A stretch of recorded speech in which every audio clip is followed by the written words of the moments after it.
Yang jadi masalah, ada orang minta yang lain dikabulkan, dia tidak. Ini masalahnya. Dan ternyata bukan Allah nggak ngabulkan, bukan. Ketika Allah akan berikan, tidak tembus pada dirinya. Nih lihat. Ini apa?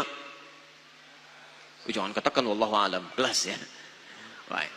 Di atasnya ada apa? Tutup. Saya buka tutupnya. Perhatikan baik-baik. Ini apa? Spidol. Kalau saya masukkan ke dalam gelas, bisa? Masuk? Masuk. Lihat baik-baik. Sekarang saya tutup dengan ini. Masih bisa masuk? Tidak. Perhatikan baik-baik. Sulit. Saya ganti kemudian, bisa dengan yang ini. Lebih halus. Saya tutup begini. Masih bisa masuk? Sulit.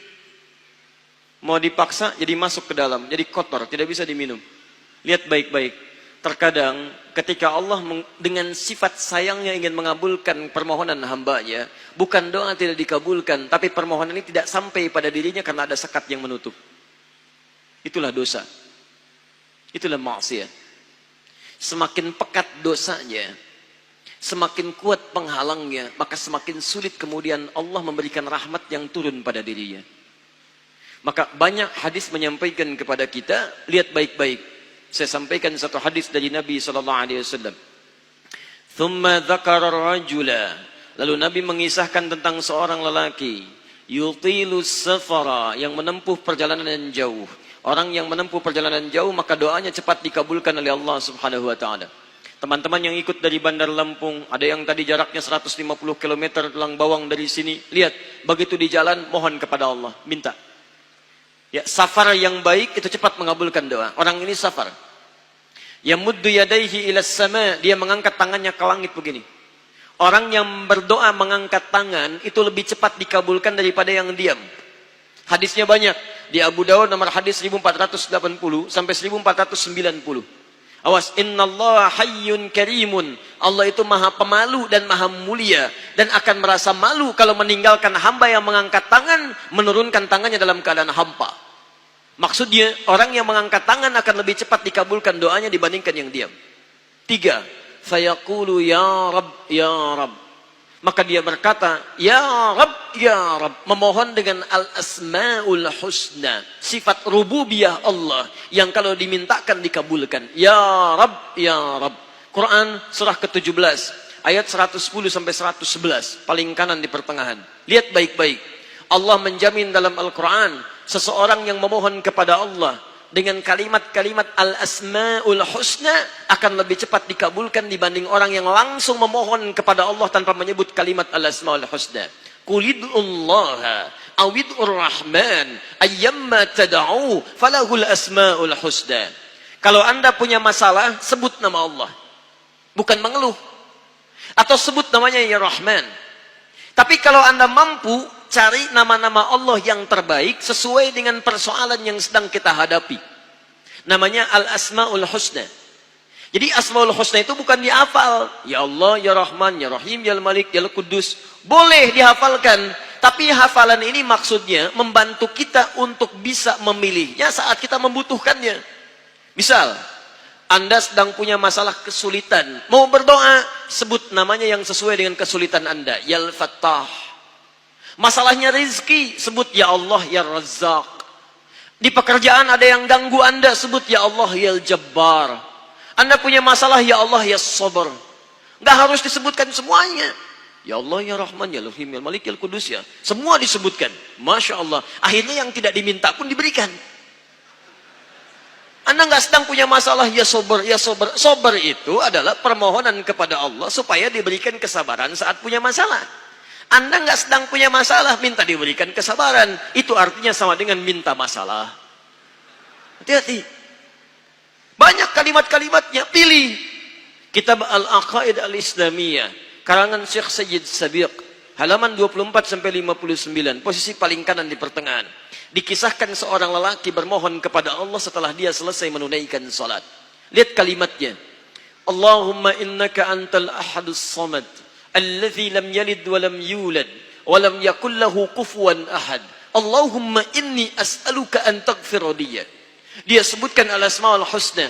Allahumma inni as'aluka innaka antal ahad, ahad, as-samad, al-asmaul husna. Alladzi lam yalid wa lam yulad wa lam yakul lahu kufuwan ahad. Allahumma inni as'aluka an taghfira liya. Mohon ampuni dosa saya ya Allah. Ampuni saya, ampuni saya. Apa jawab Nabi? At-tadri bimadza tas'al? Tahukah engkau barusan mengucapkan kalimat apa saat berdoa? Kata orang ini, wallahu wa rasuluhu a'lam. Kata Nabi, lihat kalimatnya. Faqad du'ita bi asma'illahil a'zam. Idza du'iya biha ajaba wa idza su'ila biha a'ta. Kamu baru saja berdoa memohon kepada Allah dengan nama-nama Allah yang paling agung, al-asma'ul husna. Yang kalau dimulai doa dengan menyebutkan itu, doa akan dikabulkan, permintaan akan diberikan. Tapi ini aneh. Lihat baik-baik. Orang tadi melakukan 3 hal. Perjalanan panjang. Masih ingat? Mengangkat tangan ke langit. Membuka dengan al-asma'ul husna. 3-tiganya dikerjakan. Seharusnya doa dia 6 kali lebih cepat dikabulkan oleh Allah dibandingkan doa orang biasa. Tapi apa kata Nabi? Lihat baik-baik. Anna yustajabu lidzalik. Anna yustajabu lidzalik. Mustahil doanya bisa dijawab. Mustahil doanya bisa dijawab. Sifat doa dimohonkan, dikabulkan. Tapi yang ini kata Nabi, anna yustajabu lidzalik. Mustahil doanya bisa dijawab. Kenapa? Enggak tembus. Fabat'amu haramun, karena makanannya haram. Ketika Anda memakan yang haram, maka makanan jadi sekat dalam diri Anda, menjadi penghalang doa itu sampai kepada diri Anda. Tuh. Mashrabu haramun, minumannya haram, lebih tebal lagi. Malbasu haramun, pakaiannya haram, lebih tebal lagi. Sulit. Wa ghudhiya biharamin, dan perangkat hidupnya haram, lebih sulit lagi. Enggak tembus-tembus.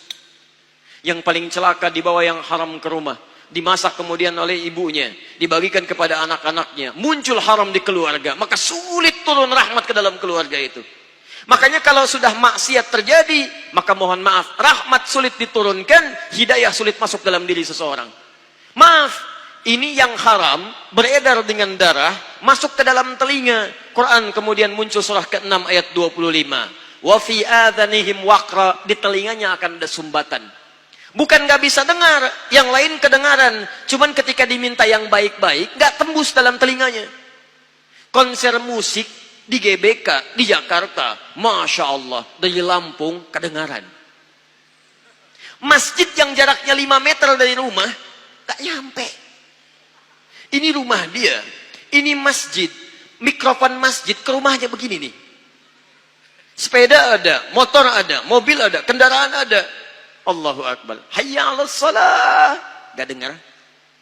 Qomat. Gak dengar.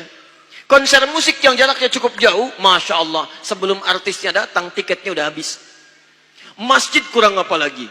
Soundnya jelas. Panggilannya bagus. Ustadznya datang sendiri. Nerangkan sendiri. Nulis sendiri. Kadang-kadang ngapus sendiri. Live juga. Kemudian ada snacknya. Aquanya ada. Semua kelengkapannya ada. Dengan semua itu belum menyentuh Anda terpanggil untuk datang, coba cek maksiat apa yang sudah Anda kerjakan.